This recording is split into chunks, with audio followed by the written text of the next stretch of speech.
You need to do 10 to 20 weekly sets if you want to build muscle. I'm sure you've heard that before. But what if I told you the whole idea of weekly sets wasn't even a thing until recent years? What if I told you that the most impressive physiques of all time were built by guys who never even considered this? Or better yet, I've heard people say it doesn't even matter how many times you train a body part per week. As long as the total weekly volume is the same, so will be the results. And what drives me crazy about these two ideas is that although these are conclusions coming from the science-based community, anyone who actually trains hard, who has experience lifting, or even just uses basic logic to see how their body responds to training, or how others have done it even before our time, they know that there's just so many reasons as to why this idea is just completely flawed. Not only that, it's actually counterproductive. Let's talk about the training frequency that many old school bodybuilders followed, or how many times per week they trained a muscle group. Let's also talk about the training volume used by old school bodybuilders, or how many sets they performed a workout or per week. Let's talk about why they were so successful at building muscle using training ideas or models that went completely against the grain of the weekly sets model. And if it makes sense to you, apply these ideas to your training and watch your gains skyrocket.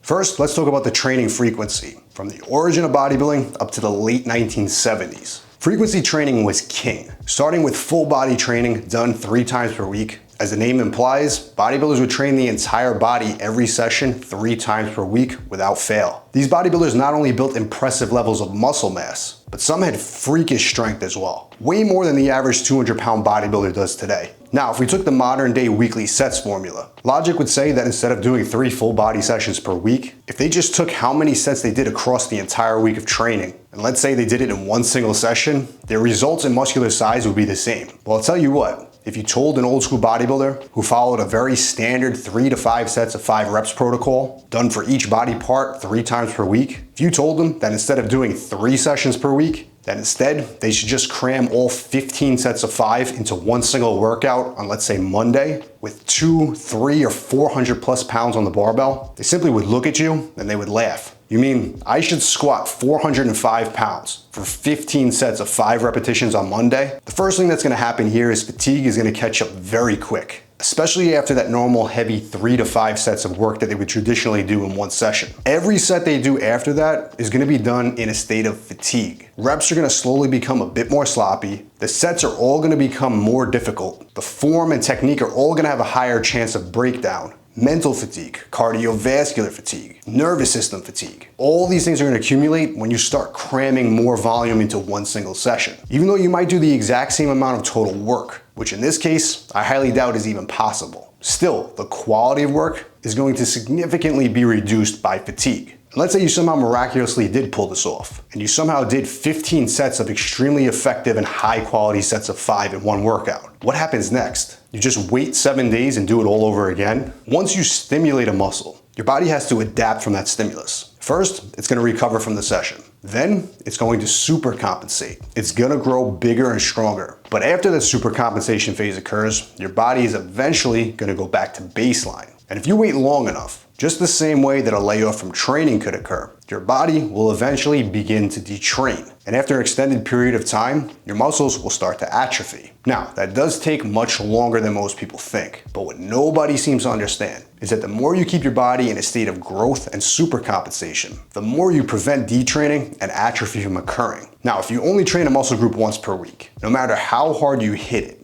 you're going to experience some level of supercompensation after the session. And to a smaller degree, eventually you're going to fall back to baseline. And if you wait long enough, you're just going to begin to atrophy. If your goal is muscle mass and strength, you want to minimize what happens after that supercompensation phase as much as you can. And now, without any real basis of science-based training, old school bodybuilders naturally figured this out just by training and listening to their body. They figured out that if I train, let's say, chest on Monday, and I come back in Wednesday, Thursday, or even Friday, I might actually be even stronger than the previous session. But if I wait much longer than that, I might actually come back in the gym rusty and detrained. And this is where the whole concept of full body sessions done 3 times per week came about. Bodybuilders and strength athletes figured out from trial and error that they do need to keep the frequency moderately high if they want to achieve the fastest gains in strength and muscle mass. Now, down the line, the full body 3 times per week, it no longer became the standard in bodybuilding. Bodybuilders who train primarily for muscle growth would traditionally do more of a split training routine. However, it wasn't the body part split training we see today, which is generally the single muscle group bro split style of training, but rather training body parts roughly 2 times per week. Now, 3 times per week is still pretty popular in strength training circles today, and many powerlifters use it. But later, towards the 70s, many bodybuilders, again through trial and error, figured out that a frequency of 2 times per week works pretty well for specifically muscle gain. Keeps the rate of growth very high while preventing any detraining or atrophy. Now, going back to the original argument of frequency doesn't matter if weekly sets are the same, if we were to compare the weekly training volume spread over 2 training sessions per week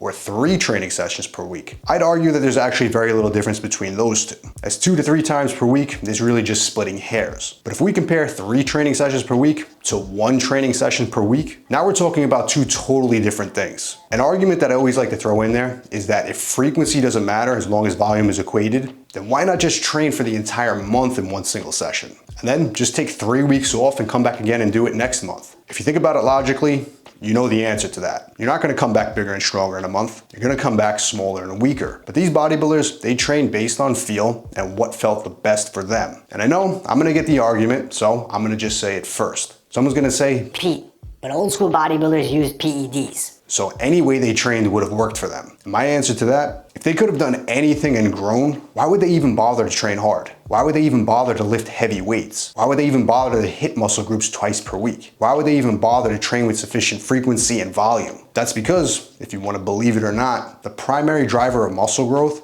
especially back then, was not PEDs, but it was the hard training they performed. Of course, PEDs will help you build more muscle mass than what you can achieve naturally. Nobody's gonna argue that. But it's important to understand that stimulus for muscle growth was the training, not the PEDs. Now, if we compare that to some of the top bodybuilders today, where the PED game is on a completely different level. Sure, many of these guys are using them as a crutch. Many of them are putting the actual training on the back burner, simply because they're taking so much of them that they don't even really need to train that hard in order to grow. But again, we're talking about a completely different playing field. And that's why the bro split is so popular today. Trust me, if bodybuilders could get maximal results using it back then, they would have. Bodybuilders today have the luxury of training a muscle group so infrequently because the PEDs are making up whatever they're lacking in training. But the old school bodybuilders, they didn't have that luxury. And guess what? Neither do you. So you need to be smart about your training to get the absolute most out of it. Let's go back to the amount of weekly sets performed. These bodybuilders didn't have access to the arbitrary guideline of 10 to 20 weekly sets for muscle growth. This is completely new territory when it comes to muscle building science, which over time, like many things, will evolve. And that recommendation, in my opinion, is actually not likely to stand the test of time, as there are plenty of examples of guys having even greater results on the slightly lower end of that scale or even below it. But instead of looking at the weekly sets, let's look at what their mindset was back then, what they actually did with their training rather than count weekly sets. Simply put, the mindset was, instead of looking at how many weekly sets they did, bodybuilders logically focused on hitting however many sets they needed to stimulate that muscle to grow, and then they aimed to train that muscle again as soon as they could recover. And if you understand this concept, you'll understand how little the weekly sets model actually matters for muscle growth. Perfect example.